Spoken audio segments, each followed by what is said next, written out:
Welcome to Divorce with a Twist, Episode 7, Stop Getting Triggered. I'm your host, Shandy Arguelles, certified life coach and divorce attorney. I want to talk about getting triggered. And by triggered, I mean agitated by a particular person or situation. It's when someone evokes a certain negative response, a negative feeling in you. When you get triggered, you become reactive. You can't think straight. Things just come out of your mouth. You yell. Your demeanor changes. It's like when you go into fight or flight. You breathe faster. Your heart races. You can feel heat rising up your neck. We've all been there. There are many online tutorials that address how you can regulate these physiological symptoms. Start by taking a deep breath or 4, which will help regulate your system at the cognitive level so you can think more clearly. But in this podcast, I'm going a different route. I want to discuss getting to the root cause and address how we can stop getting triggered in the first place. This is an excerpt from my client, Claire.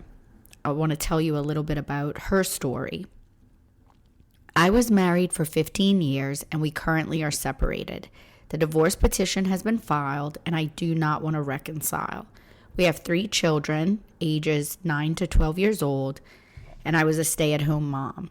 He continues to tell me that I cannot make it on my own, that I need him, that I never did anything or contributed to our marriage. He took care of everything and paid all the bills. His comments still get under my skin and I become enraged every time I see him. How can I not care about what he says anymore? Okay, so I get this a lot, but in different forms. How can I not care about what he says or what he does, or the reason I yell, or the reason I stormed out, the reason I cried, or the reason I cheated or didn't cheat, the reason I did all the things was because of him or because of her.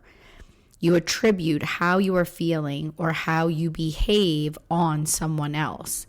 They caused it, their actions, what they did or what they didn't do, their tone of voice, their choice of words, whatever it is. Okay, so how can we not care so that we can then act right? How can we turn off our feelings? Well, the answer is not so much of turning off our feelings, but rather owning our feelings. It's to become aware and manage our thinking and be accountable for our own actions. So let's break this down. Most people would agree that Claire's husband's words are hurtful and he shouldn't speak to her that way. Clearly, if he was nicer, her feelings wouldn't be hurt and she wouldn't feel angry. But we cannot control Claire's soon-to-be ex, and he is free to have an opinion and can make his thoughts known if he so chooses. So is there anything Claire can do to not be triggered? Yes. Here's the magic. When you are triggered by someone or something, you likely think that it's the person or the thing that caused you pain. I'm so mad at what he said or what she did. We believe that our reaction is caused by this other person's actions or words. But I want to offer you, your reaction is not caused by the other person's actions or words. Your reaction is caused by your thoughts about those actions or words. Another way of saying this is other people do not create drama for us. We create drama for ourselves based on our thoughts about their drama. Let that sink in. But what can we do about this? Okay, so we want to get curious. Ask yourself, why is this bothering me? Why does this person or those comments or that action, behavior set me off? What am I making it mean? There are usually 2 meanings we assign to something someone says to us that will trigger us. Of course, there can be more, but these 2 are the most popular. First, you think, oh my gosh, it's true. They're right. You feel exposed, embarrassed, guilty, defensive. If something triggers you because it is true, your work is to decide what you want to do about it. So what if it's true? If it's true, own it. If you have a problem with it, change it. For example, with Claire, her husband's version of their marriage bothers her. She was a stay-at-home mom and he worked to pay the bills. That part she would agree is true. His commenting that she cannot make it on her own and that she needs him scared her. She wasn't sure if that was true. Deep down, she was afraid that it was. She never had to support herself and her kids since they were born, and she was scared she wouldn't be able to make ends meet, certainly not on the same level as he could while they were married. But Claire turned it around in just a few short weeks. She decided she didn't want to feel scared, insecure, or dependent on her ex. She made a plan and she stepped into it. She had skills and knew that she could develop new ones that would allow her to earn a good living. Regardless of what her ex thought or his opinion, Claire took responsibility for her feelings, got to the root of her problem, and owned it.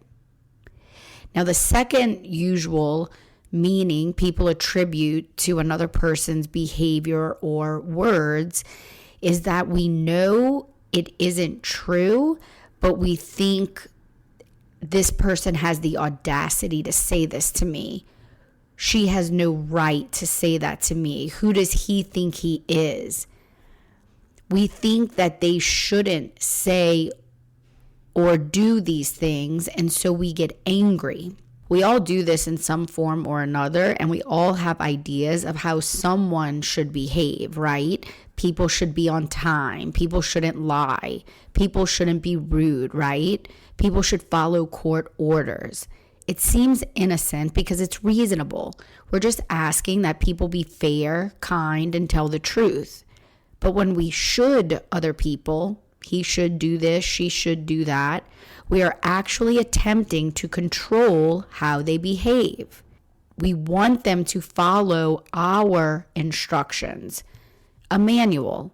And when they don't follow our manual, our set of instructions of how they should behave, we get upset.